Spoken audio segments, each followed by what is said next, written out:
It's just not going to happen. So I can't really relate to that. 4 habits that help prevent blood sugar spikes at night. This could be interesting because sleep is very important. Maybe we can move into sleep here. So, blood glucose levels rise naturally and fall throughout the day and night, even while you sleep. That's true, but that's only if you eat poorly. These people are studying people that are not eating well, which is most people. But consistent nighttime spikes are often related to what you eat before bed. That's also a problem. You should not be eating before bed.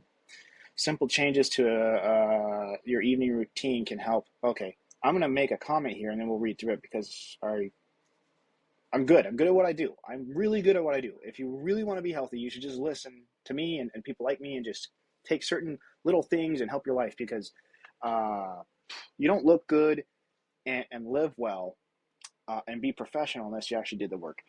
And you'll get there, or you'll maintain it, or you'll even do better than me. But the first thing that they're saying is blood glucose levels naturally rise and fall throughout the day. Yet that's only if you ate like a burger or a bag of chips at 9 p.m. at night. You should not be eating a bag of chips at 9 p.m. at night. You should not be eating past 6 p.m. in the evening. Okay, period.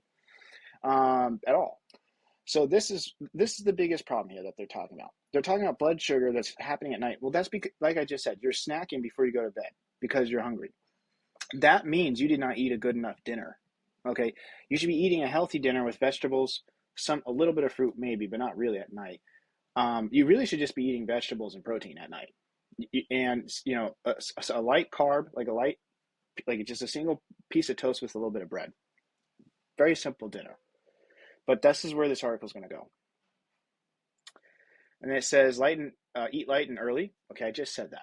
I just said finish eating by 6 p.m. I just said eat a light dinner. I didn't even know it was going to say that. I just know that's the right answer. But let's continue.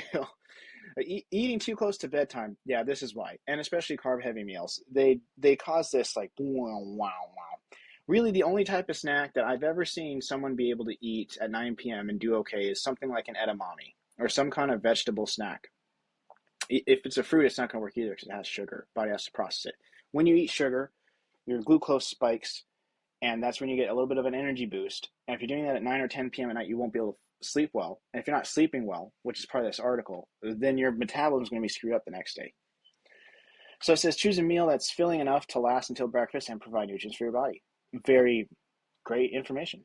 If you can, finish eating at least 2 to 3 hours before bedtime. Yeah, easily, yeah. Take a walk after dinner. That's completely true, but not too long. If you go too long, you'll have too much adrenaline in your body. But if you go for a walk around the block of your house, 10, 20 minutes, that's great. Now, in a suburban neighborhood, you have to kind of get out in your house and walk around. In New York City, it's not too hard. I actually will run an errand sometimes after dinner. Very good. Even brief walks after a meal can help lower blood sugar. Absolutely true. It immediately forces the body to consume any available sugars and glucose that are already in the bloodstream. Try walking around the block after dinner or simply pacing around your home. I don't recommend the pacing, and here's why. When you pace, it's typically an anxious thing, so I just scrap this. Don't pace around your home. Get some shoes and go walk outside. Go get some fresh air. Put a jacket on. Go do something real.